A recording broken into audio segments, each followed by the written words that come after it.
इस साल की one of the most successful Tamil films में से एक थी आमरन, जिसने सबके प्यारे एसके यानी शिवकार्तिकेयन को ऑफिशियली सुपरस्टार का दर्जा दिलवा दिया है। फिल्म एसके और साई पल्लवी के रिवेटिंग परफॉर्मेंस के लिए हमेशा याद रखा जाएगा और सर कमल हसन के क्रिएटिव गाइडेंस और प्रोडक्शन में बनी ये फिल्म शेरशाह और मेजर के बाद one of the best defence personnel की बायोपिक्स में गिना जाएगा। तो चलिए इस वीडियो में इस फिल्म के इवेंट्स को लेके बात करते हैं और साथ ही साथ इसके रियल लाइफ इवेंट्स पे भी एक छोटा सा ओवरव्यू कर लेते हैं। ऐसे ही दूसरे वीडियोस देखने के लिए और हमसे जुड़े रहने के लिए चैनल को सब्सक्राइब कीजिए और वीडियो को लाइक और शेयर करना ना भूलें। Thank you. और एक ह्यूज स्पॉइलर वार्निंग के साथ लेट्स मूव ऑन। फिल्म की शुरुआत होती है Indu Rebecca Varghese major Mukund Maddy Varadarajan की पत्नी से, जो समुद्र और आसमान की तरफ देखते हुए अपने और अपने हस्बैंड के रिलेशनशिप के बारे में बात करती हुई सुनाई देती है। जैसे दरिया और आसमान सीमिंगली होराइजन में जाके मिलते हैं लेकिन एक्चुअली कभी प्रॉपर्ली मिल नहीं पाते, वैसे ही रेबेका और मैडी शादी होने के बाद भी हमेशा लॉन्ग डिस्टेंस रिलेशनशिप में ही रहते थे। फिल्म फिर हमें 2013 के टाइमलाइन पे लेके जाती है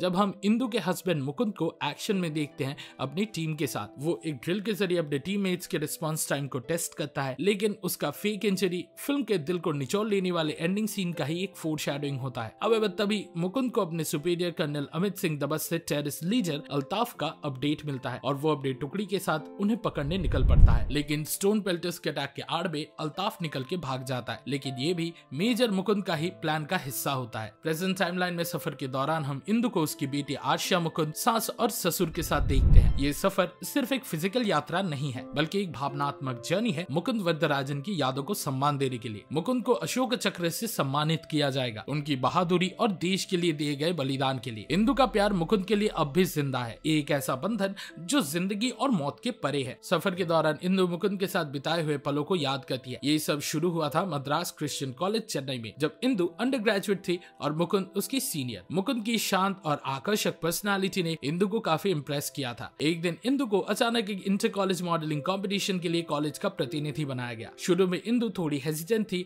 और अपने आप पर शक करती थी, लेकिन मुकुंद ने उसे कॉन्फिडेंस से भर दिया और उसके आत्मसम्मान को भी सहारा दिया। उसने इंदु को प्रोत्साहित किया कि वो अपने इनसिक्योरिटीज को भूलकर इस मौके का फायदा उठाए। मुकुंद की कॉन्फिडेंस और समर्थन से भरे शब्दों ने इंदु को हिम्मत दी और वो कंपटीशन में जीत गई। इस जीत के साथ उनके बीच एक गहरी दोस्ती हुई जो जल्दी एक प्यार भरे रिश्ते में बदल गई। मुकुंद और इंदु का प्यार सपनों, हंसी मजाक और भविष्य की बातों से भरा हुआ था। इंदु को इसके बाद ही पता चला मुकुंद का सपना इंडियन आर्मी को ज्वाइन करने का था, जो उसकी देशभक्ति का प्रतीक था। उसने बचपन में ट्रेनिंग ग्राउंड में नए नवेले आर्मी ऑफिसर्स का कूच देखा था और तब से ही उसके अंदर इस डिसिप्लिन और जुनून से भरे जीवन के प्रति सम्मान आ गया। उसने डिफेंस एग्जाम्स की प्रिपरेशन शुरू की और इंदु भी उसका एहसान चुकाने के लिए उसके साथ डट के खड़ी रही और उसके प्रिपरेशंस में भी मदद किया। पर उनकी प्रेम कहानी उतनी आसान नहीं थी जितनी पहली बार में देख के लग रही थी। मुकुंद का सेना ज्वाइन करने का फैसला उसकी माँ गीता को पसंद नहीं था। गीता को अपने बेटे की सुरक्षा की चिंता थी और उसे सेना की जिंदगी के कठिनाइयों से डर लगता था। मुकुंद के सपनों को सिर्फ इंदु और वरदराजन का ही समर्थन मिला, जिसने उसे नेशनल डिफेंस एकेडमी के एंट्रेंस पास करने में मदद की। इंदु जब पहली बार मुकुंद के घर वालों से मिली तो उन सभी का बिहेवियर कुछ हद तक मिक्स था। मुकुंद के पापा और बहनों ने उसका स्वागत बड़े प्यार से किया, लेकिन माँ गीता अभी भी इंदु को लेकर स्केप्टिकल थी। इसी तरह इंदु के घर वाले, खासकर उसके पापा जॉर्ज और भाई डीबू, उनके संबंध के विरोध में थे। दोनों परिवारों में भेदभाव उनके सांस्कृतिक फर्क और मुकुंद के प्रोफेशन के खतरों की वजह से थी। हालांकि जॉर्ज को उनके अलग कल्चर और रिलीजियन से कोई प्रॉब्लम नहीं था, बल्कि वो अपनी बेटी की जिंदगी की फिक्र करता था। आर्मी का जीवन काफी चुनौतियों से भरा होता है और जिसके चलते वो अपनी बेटी की वेलबींग का सोच के परेशान था। डीबू का चिंता कुछ और ही था। वो अपनी बहन को एक ऐसे आदमी के हाथ में नहीं देना चाहता था जो उनसे कल्चरी और रिलीजियस प्रैक्टिसेस में अलग हो। उसे अपनी बहन के लिए एक मल्लू क्रिश्चियन चाहिए था, ना कि एक तमिल हिंदू। लेकिन इंदु और मुकुंद दोनों के बीच रिलीजियस हार्मनी थी। दोनों अपने अपने धर्मों का पालन करते थे और एक दूसरे के धर्मों को रिस्पेक्ट भी करते थे। कई महीने की कठिन ट्रेनिंग के बाद मुकुंद को राइफल और गन ट्रेनर के रूप में मोगन में पोस्टिंग मिलती है। सब कुछ ठीक ही चल रहा होता है, लेकिन तभी हालात बिगड़ जाते हैं जब मुकुंद को पता चलता है कि जॉर्ज ने उसके कमांडिंग ऑफिसर को रिपोर्ट किया है कि उसकी बेटी इंदु मुकुंद से प्यार करती है। इस बात से मुकुंद गुस्से में आ जाता है और दोनों के बीच तनाव बढ़ जाता है। आखिरकार हालात ऐसे बन जाते हैं कि मुकुंद और इंदु अलग हो जाते हैं। ये ब्रेकअप इंदु के लिए काफी टफ था और वो दुखी हो जाती है। बीच में इंदु मुकुंद को रेगुलरली विजिट करने और उसका कोच देखने के लिए उसके फैमिली के साथ ही शिफ्ट हो गई थी, लेकिन इस डिसहार्टनिंग ब्रेकअप के बाद उसका मुकुंद के फैमिली से भी कांटेक्ट टूट गया। दोनों के ब्रेकअप वाला टाइम उन दोनों के लिए ही दुख भरा था, पर असली प्यार रास्ता ढूंढ ही लेता है। जब मुकुंद आर्मी के यूनिफॉर्म में आके इंदु की फैमिली को उसके प्यार, इंदु के प्रति कमिटमेंट के बारे में समझाता है तो वे उसे एक्सेप्ट कर लेते हैं। दोनों फैमिलीज ने धीरे धीरे उनकी मोहब्बत को समझना शुरू किया और 2009 को मुकुंद और इंदु की शादी हो गई। शादी के बाद उनका खुशी का सफर और सुहाना हो गया जब उनकी बेटी आर्शिया का जन्म 2 साल बाद 17 मार्च को हुआ। मुकुंद अपनी बेटी को देखते ही खुशी से चमक उठता है। चाहे उसका करियर कितना भी बिजी हो, वो अपनी फैमिली के लिए वक्त निकाल ही लेता है। तब तक मुकुंद कैप्टन के रैंक पर प्रमोट हो चुका था और सीरिया लेबनान बॉर्डर पे यूनाइटेड नेशंस मिशन में ड्यूटी कर रहा था। 2012 में मुकुंद की पोस्टिंग कश्मीर में हुई, जो एक आतंक और खतरे से भरा हुआ समय था। मुकुंद राष्ट्रीय राइफल्स का 44th बटालियन का कंपनी कमांडर बन गया। उनका एक काउंटर असॉल्ट टीम यानी कैट था, जिसमें वाहिद, सैफुद्दीन, विक्रम, जोगिंदर जैसे सिपाही शामिल थे, जो सब देश की सुरक्षा के लिए पूरी तरह समर्पित थे। कश्मीर के वोलेटाइल एनवायरनमेंट में मुकुंद का मिशन था थ्रेट्स को न्यूट्रलाइज करना और शांति पुनर्स्थापित करना। उनका पहला बड़ा चैलेंज था अल्ताफ बाबा, एक जाने माने आतंकवादी, और उसे पकड़ने के लिए ही फिल्म के शुरुआत में मुकुंद की टीम निकले थे, लेकिन स्टोन पेल्टिंग के चलते वो भाग निकला। मुकुंद का मिशन सिर्फ लड़ाई तक सीमित नहीं था, वो लोकल लोगों से बातचीत करता था और उनका भरोसा जीतने की कोशिश करता था। पर अल्ताफ का बाप खुद उसके आतंकी एंडेवर्स को सपोर्ट करता था। वाहिद और सैफुद्दीन दोनों कश्मीरी सेनाओं की मदद से उन्होंने 5 ऐसे नौजवान को रिक्रूट किया जो उनके मोल्स बन के उस टेररिस्ट ऑर्गेनाइजेशन के पास गए उनका पोल खोलने के लिए। ये बच्चे आतंकवादी नहीं थे। इनका मानना था कश्मीर की हालत सिर्फ एम्प्लॉयमेंट और इंफ्रास्ट्रक्चर के एवोल्यूशन से ही हो सकती है, और इसीलिए उन्होंने भविष्य के जनरेशंस को ये सारी सुविधाएं देने के लिए खुद की जान को जोखिम में डाला। जून 2013 में उनके एक सीक्रेट टेररिस्ट इंटरव्यू के चलते अल्ताफ आके उनके सीक्रेट को जान लेता है, लेकिन इससे पहले कि वो उन्हें मार सके, मुकुंद की टीम उनके अड्डे को इन्फिल्ट्रेट कर लेती है। मुकुंद और उसकी टीम ने अल्ताफ बाबा को खत्म कर दिया, जो एक बड़ी जीत थी, पर मुकुंद ने सिर्फ अपने नाम सम्मान लेने से इनकार कर दिया और अपने टीम मेंबर्स वाहिद और जोगिंदर का नाम रेकमेंड किया, जिन्होंने सबसे इफेक्टिव स्ट्रेटजी से इस थ्रेट को न्यूट्रलाइज किया था। लेकिन उनके जीत के बाद नए चैलेंजेस सामने आए। जैश ए मोहम्मद का एक कमांडर आसिफ वानी नए थ्रेट के रूप में उभर के सामने आया और उसने अल्ताफ के मौत के लिए इंडियन आर्मी को जिम्मेदार ठहरा के उनके खिलाफ जंग का ऐलान किया। अल्ताफ के बाद मुकुंद और उसकी टीम ने वानी को पकड़ने का मिशन शुरू किया। एक दिन फायर आर्म्स ट्रेनिंग के दौरान सैफुद्दीन से गलती से गोली चल जाती है और मुकुंद के पीठ में जाके लग जाती है। मुकुंद डिसाइड करता है कि वो मिलिट्री हॉस्पिटल जाने की बजाय केरला अपने ससुर के पास ट्रीटमेंट करवाएगा, क्योंकि उसे डर होता है कि अगर ये इंसिडेंट रिपोर्ट हुआ तो सैफुद्दीन को कोर्ट मार्शल किया जाएगा और उसका कश्मीरी बैकग्राउंड के कारण उसके प्रॉब्लम्स और बढ़ जाएंगे, जो कश्मीरी यूथ के मोरल्स को और गिरा सकता है। केरला में ट्रीटमेंट के बाद मुकुंद इंदु और आर्शिया के साथ कुछ क्वालिटी टाइम बिताता है। जब इंदु उसकी चोट देख के रोती है तो मुकुंद उसे प्रॉमिस करवाता है कि चाहे कुछ भी हो जाए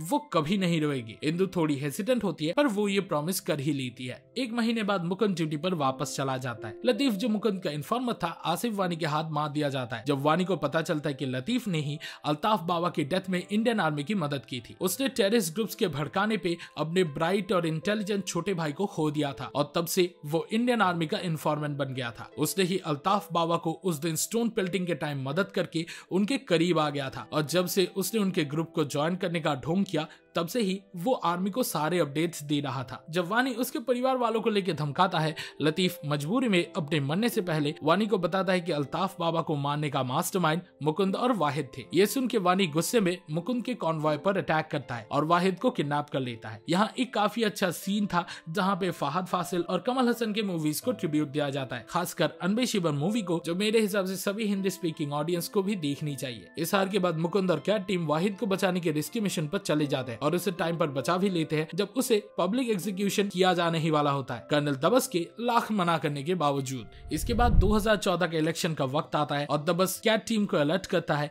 कि वोटर्स और पोलिंग ऑफिसर्स की सेफ्टी का ध्यान रखे। मुकुंद और उसकी टीम लोकल लोगों के साथ एंगेज करते हैं, उन्हें वोटिंग के इंपॉर्टेंस के बारे में समझाते हैं और बच्चों को एडुकेट करते हैं ताकि वो वानी जैसे लोगों के भड़कावे पे ना आके एक शांति और समृद्धि की जिंदगी चुने। लेकिन वानी और उसके लोग एक बस पर अटैक करते हैं जिसपे पोलिंग ऑफिसर्स और बैलेट्स होते हैं और बैलेट्स को जला भी देते हैं लोगों को डराने के लिए। अगले दिन कैट टीम को इंटेल मिलती है कि वानी और उसके लोग दूध पत्री के एक घर में छुपे हुए हैं। मुकुंद और उसकी टीम तुरंत वहां पहुंचती है। कुछ ऑफिशियल्स आरडीएक्स के थ्रेट का पता चलते ही आसपास के सिविलियंस को इवैक्यूएट करते हैं, जबकि मुकुंद, विक्रम और बाकी का टीम टेररिस्ट को एलिमिनेट करने आगे बढ़ते हैं। दबस के लाख चेतावनी के बावजूद मुकुंद और विक्रम अपने डिसीजंस पर अड़े रहते हैं। एक इंटेंस फाइट के बाद वानी विक्रम को शूट करके इंस्टेंटली मार देता है। गुस्से से भरा मुकुंद वानी के रूम में एक ग्रेनेड फेंकता है और उसे बाहर निकाल के हैंड टू हैंड कॉम्बैट में उसे मार डालता है, पर मुकुंद खुद भी बुलेट इंजरीज और ब्लड लॉस की वजह से बेहोश हो जाता है, एकदम फिल्म के शुरुआत के सीन की तरह जब वो अपने सैनिकों को टेस्ट कर रहा होता है। अपने लास्ट मोमेंट्स में मुकुंद रवि के सामने अपनी आखिरी सांस लेता है और मरने से पहले वो अपनी वाइफ और बेटी के लिए सॉरी कहने को कहता है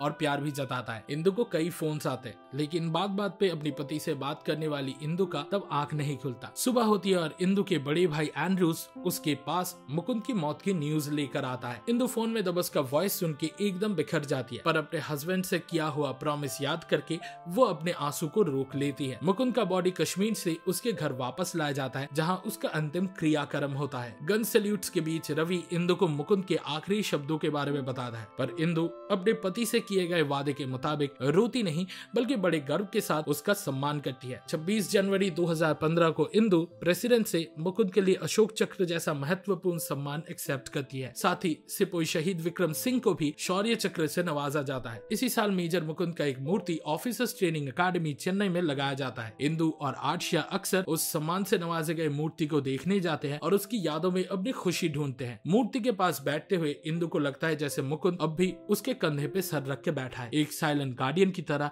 जो हमेशा उसके और आर्शिया के साथ ही रहेगा। क्रेडिट सीन से हमें पता चलता है कि इंदु अपनी बेटी के साथ अभी ऑस्ट्रेलिया में टीचर का काम कर रही है और मुकुंद के माँ बाप अभी भी अपने घर में ही रहते हैं। इस वीडियो को देखने के लिए शुक्रिया। आमरण देखने का आपके एक्सपीरियंस के बारे में कमेंट सेक्शन में जरूर शेयर करें। सिनेमा सीरीज के वीकली डोज के लिए लाइक बटन दबाएं और हमारे चैनल को सब्सक्राइब करें। अगले वीडियो में मिलते हैं और फिलहाल के लिए वैसा goodbye and I will be back.